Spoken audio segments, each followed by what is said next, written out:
Aksi Indonesia Gelap di Istana Merdeka oleh BEM-SI. Saudara Badan Eksekutif Mahasiswa Seluruh Indonesia atau BEM-SI menggelar unjuk rasa bertajuk Indonesia Gelap di Patung Kuda Jakarta Pusat pada Senin 17 Februari. Koordinator Pusat BEM-SI Herianto mengatakan ada sekitar 5.000 massa yang mengikuti aksi di Patung Kuda tersebut dan di sejumlah wilayah lain di Indonesia. Herianto juga mengatakan ada sejumlah tuntutan yang diusung dalam aksi demo pada hari ini, yakni yang pertama adalah menuntut Presiden mencabut Inpres nomor 1 tahun 2025 yang sangat merugikan rakyat, transparansi status pembangunan, transparansi keseluruhan dari program makan bergizi gratis, kemudian masa aksi juga mengusung tuntutan menolak revisi Undang-Undang Minerba. Kemudian ada juga tuntutan untuk menangkap dan mengadili Joko Widodo, serta menuntut pengesahan rancangan undang-undang perampasan aset.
...242 kepala daerah terpilih mengikuti cek kesehatan. Saudara, sebanyak 242 kepala daerah terpilih menjalani tes kesehatan pada hari kedua di kantor Kementerian Dalam Negeri atau Kemendagri Jakarta pada Senin 17 Februari. Sesi tersebut dimulai pada sekitar pukul 8 waktu Indonesia bagian Barat dan dimulai dari 3 kabupaten di Jawa Timur yang berlanjut ke Bali, Nusa Tenggara Barat, dan Nusa Tenggara Timur. Kemudian berlanjut ke wilayah Kalimantan, Sulawesi, Maluku, dan Papua. Namun sebelumnya kepala daerah terpilih untuk wilayah Sumatera dan Jawa sudah lebih dulu melakukan tes kesehatan pada hari Minggu 16 Februari.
Pengemudi ojol lakukan demo di kantor Kemenaker. Saudara, masa dari pengemudi ojek online atau ojol tiba di halaman kantor Kementerian Ketenagakerjaan atau Kemenaker RI Jakarta pada sekitar pukul 10.30 pada Senin 17 Februari. Mereka mengenakan atribut dari aplikator mereka masing-masing. Selain itu mereka juga tampak membawa bendera komunitas mereka masing-masing. Mereka tiba membawa mobil komando dan sejumlah aspirasi yang tertulis di kardus-kardus yang mereka bawa. Kemudian pada sekitar pukul 11, Wakil Menteri Ketenagakerjaan Emmanuel Ebenezer menemui massa aksi. Ia naik ke atas mobil komando dan menyampaikan harapannya agar demonstrasi tersebut tidak menjadi hal yang menakutkan. Noel juga meminta kepada para driver ojol untuk melaporkan kepada pihaknya bila setelah demonstrasi tersebut mereka dikenakan sanksi oleh aplikator. Menurutnya, THR juga merupakan permintaan yang wajar yang diminta oleh para driver ojol kepada para aplikatornya. Hingga ia pun mengajak untuk tetap memperjuangkan hak-hak para pengemudi ojol.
Aksi joget ASN hingga naik ke atas meja di ruang meeting PUPR.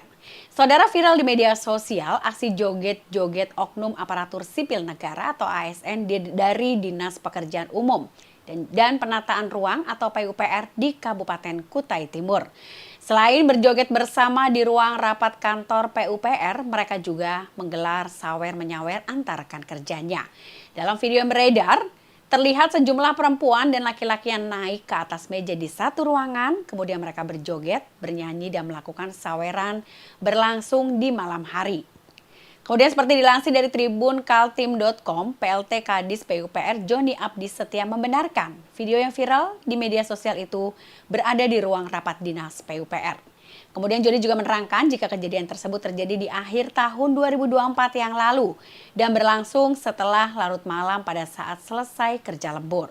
Hingga Joni pun berjanji akan menegur mereka semua dan melakukan pembinaan disiplin secara internal agar kejadian serupa tidak terulang kembali.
18 warga India tewas berdesakan di kereta.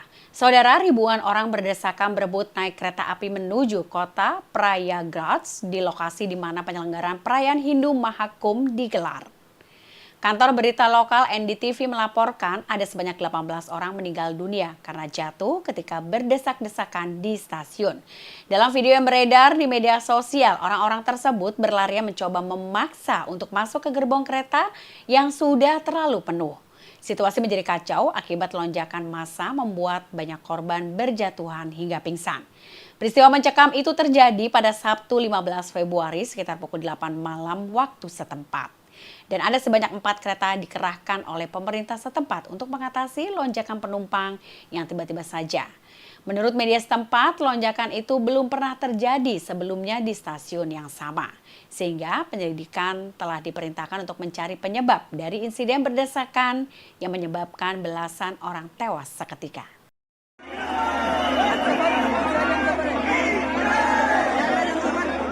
बोला मेरी 9 पे आएगी